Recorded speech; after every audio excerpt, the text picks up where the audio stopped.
Aya bas. People, what's up? This is your boy Eddie Kenzo ngani wano muganda wange abanike program chechiriwo. Please don't touch the dial. Aya bas. Embera nga bosobola okubatenga etambula olunaku olwajjo babuloga basobola okubatenga beeronze babuloga b'enaalemo abali bavuganya kwaliko washibaga gato omukulu gwe bayita Olaxes Isma waliwo omukulu gwe bayita Kaye Wisdom yali agamba posta gye yateekawo yali agamba nti ajide ku kadi ya nupu nga ashibaga gato ajide ku kadi ya NRM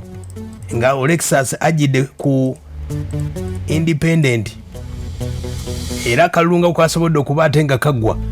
ababadde baketabyemu omukulu Olaxes sebaddewo ashibaga yaze Kaye Wisdom tiyazze mu mbeera nga bwetambudde omukulu ichuli nasobola okubatenga yawangudde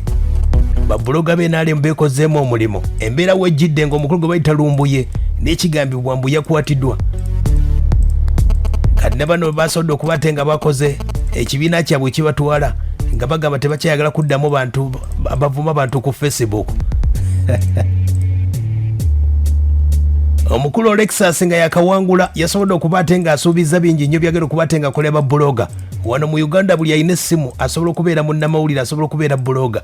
bana asobola okuba tebakontrolinga oba baagala ssente okuvaako sayidi z'eggulu ssente z'eggulu akadde kano si nnyangu kati olina kusooka kusoma ne bakuwa ne certificate bebekulu yafunye certificate kamiliyoni yafunye osooka kusoma n'oyita oba toyise ssente za wanvuyemu omukulu Olaxes baba nabatandise ekibiina ky'ababuloga agambye yabawangudde atya yenze president omupya omulondo wa Bloggers Association era nga nondeddwa over 80% nga nawangula online over 500 votes nga ne mu internal committee namwo mu electoral college mpangudde obulu 19 ku bamemba abiri tegeza nemba nga mpangulidde waggulu nnyo nebaziza nnyo ba younger generation okumanya nti there is biology and ideology bakizudde nti mu ideology ndi wa tabu nnyo chokola banava mbakadde bonna ne nesitwa nenzija mweno ki industry y'abato wango obwongo bwange era bukola kyekimu. Aya basi omukulu wajjidde okubatenga awangula obwa buloga ku Facebook account zaabwe baziggala omukulu ashibaga abafulu figa bonna Facebook account zaabwe baziggala agamba nti agenda kukulira babuloga ku YouTube sirabangako channel y'omukulu ono kale lwakuba ndowooza bamukyaza kale omukulu ono yagenda okubatenga bakulemberamu Olaxes Isma yalabira ku mukulu gwe bayita penge bonna baali Sweden penge n'amuyigiriza okubeera buloga atandikidde kuona n'agamba nti babuloga abawemula bagenda bajjako nga bapenge ku Facebook bamubuuzizza nti omukulu ono abadde alina gye yali akulembeddeko okubatenga afunye okubeera pulezidenti ow'ababuloga mu Uganda agamba abadde akulembera mizikiti naye ulira bwatugamba ndudde nga nkulemberako ku bantu eyo mizikiti naye nga sifunanko buli fomu nga bwa president naye n'emyaka gye nnina ne community zenjogereramu n'abantu era nsobola okukulembera abantu. Aya basi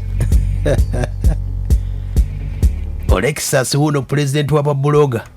mu Uganda aba NRM oba babuloga bonna agamba ekibiina kyabwe kigenda kubatenga ekifuna babuloga abatuufu mbu bagenda kutandikira ku lumbuye begase ne gavumenti okubanga banoonya lumbuye okumutuusa mu ggwanga Uganda.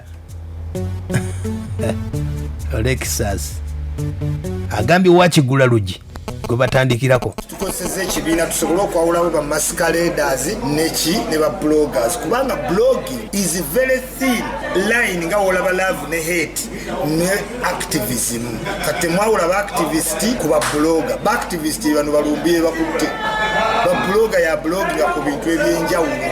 at a time a blogginga ku bintu byaki byanjawulo si kintu kimu activist a blogginga ku kintu kimu kiba kimuli ku mutima passion nga wolaba tulina okyusa president tulina okyusa kitegeera wekigwa nga takifunya wanyiiga n'abeera insultive n'abeera nga munyiivu ne blogger fashion entertainment sports economics. Aya basi ye bwategeeza omukulu oyo bamubuuza ku mbeera nga bwetambula kadde kano ku Facebook tayinaako account n'emu Facebook babajjako agenda kuba akulira baani ku YouTube channel ye eriki Olaxes uno bwagambye agambye bagenda kulwana okuzza page n'abo abawemula abapengepenge buli akole ekibi ku Facebook ku internet ye Uganda ono yagenda obikuwasaganya so ngende esera kulwanira kuba nange ndi victim sinaawo page nainanga sente nga siyaggobulango nga nkola bungi naye kati batwala page zange kati nange njagala mbe nga nsobola olwanirira omwana nentubuzo lwaki ojjako page ye why ekitegeera sanity okuwemula okuvoola okuvuluga okubiritolinga abakulu byonna bikome okubika abantu b'ebitiibwa byonna tulina obisitominga kubanga ab'ebigali balina association ababoda n'ababbi bennyini balina association why not bloggers aya basi omukulu Matiti yasobola okuba ate nga avaayo n'abawakanya n'agamba nti bano bonna abazze mu kintu tebakitegeera wadde n'akamu tebamanyi kintu kye bayita buloga kyalina kuba nga akola Olaxes si ye muntu omutuufu okubeera buloga bye balimu akadde kano tebabitegeera oba babala ssente z'eggulu omukulu gwe bayita Olaxes azzeemu bw'ati agambye abalowooza bwe batyo nti banoonya ku kyeggulu agambye bw'ati tebali wala ne mind yaabwe kubanga we baba abalala bonna bafunye etukola association nayo nefuna well and good naye nga intention zaffe ziri bigger than that lwakuba tuli mu kaseera kazibu buli muntu focus ye eri ku sente buli muntu capital yamulya kati buli kyokola abantu balowooza otagetinze ki sente of course tetutagetinze kuba poor naye we are going to lobby from different sources not only gulu if gulu come along thank God are we not Ugandans tuli different kuba na Uganda abaliyo mu bakoze eki tewali beeyongedde na kweyongerayo bad black gye bali Alex Mwangi buli muntu gyali ekitegeera oli chief listener fwe tetukoze nti tugendeyo naye otenga in the due process atuyitiramu era tujja kugenda kubanga n'abagendo banji aya basi ye mukulu Olaxes omukulu Matiti yavaayo n'abategeeza buloga biki isima biki byakola activist ye muntu abeera mu society nga omulimo gwe kwe kupaswedinga abantu batekenge action sakiraga sobola okukozingawo oba nga kiri social kankuwa ekyokulabirako tulina omukulu gwe bayita Isma Olaxes mu butuufu bw'ensonga tabeera blogger abeera activist nga ate nga ali political nti ebiseera ebisinga obungi gwe bayita political activist abeera alina organization kwaliininga kati Isma Olaxes si yonna ekimanyi aliininga ku kibiina kye bayita NRM eno mu blogging olina kubanga oli independent waliwo kala katalistics zetutwala omuntu okubeera blog omutuufu ze yalibadde nazo ekisooka olina okuba nga oli accurate mu bintu byo byokola accuracy kintu kya buvunaanyizibwa nnyo kuba a blogger is a journalist oyinza omuyita freelancer ye munnamawulire ng'akola nga yeekolera nga ye omuntu nga talinaako organization kwaliininze oyinza okugamba manyi bantu bangi bamanyi kye bayita freelancing aya basi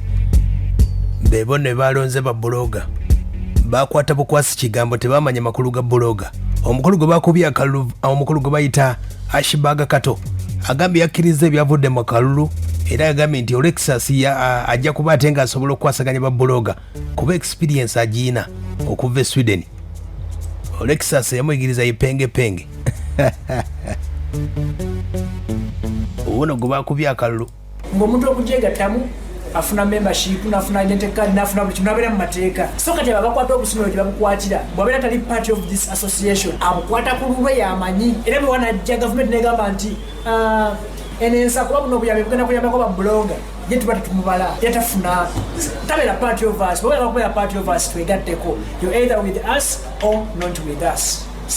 Isma namutegeera akyali Sweden n'ajja wano ne tufuuka ba mukwano ne tufuuka ba Luganda kati tufuuse ye president nze vice tugenda kukola nsuubira omukulembeze obutali mu nkaana yonna kuba ffenna tetuli bantu babi nsuubira okukyusa omulimu lwa nsonga musajja mukulu ali representative bw'aba ayimiridde mu ofiisi y'omuntu yenna n'amugamba nti nze kwogerera aba blogger nze president waabwe awo omuntu tawakana musajja mukulu musajja wabuvunaanyizibwa so musuubira okukyusa omulimu gwaffe aguweesa ekitiibwa ekirungi n'ekifaananyi ekirungi